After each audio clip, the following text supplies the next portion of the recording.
আবারও rail line, medical college ও বিশ্ববিদ্যালয় স্থাপনের দাবিতে রাস্তায় নামল জনসাধারণ। রেল লাইন, মেডিকেল কলেজ ও বিশ্ববিদ্যালয় স্থাপনের দাবিতে ঝিনাইদহে মানববন্ধন কর্মসূচি পালিত হয়েছে।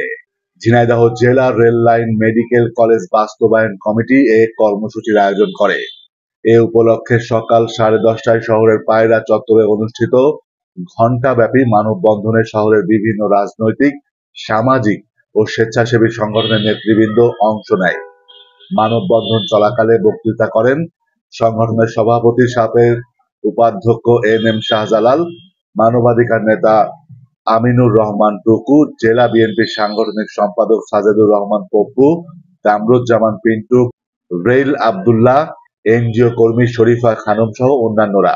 বক্তারা বলেন, দীর্ঘদিন ধরে ঝিনাইদহবাসী শহরে রেল লাইন, মেডিকেল কলেজ ও বিশ্ববিদ্যালয় স্থাপনের দাবিতে আন্দোলন সংগ্রাম করে আসছে, কিন্তু আজ পর্যন্ত কোনো ব্যবস্থা নেওয়া হয়নি।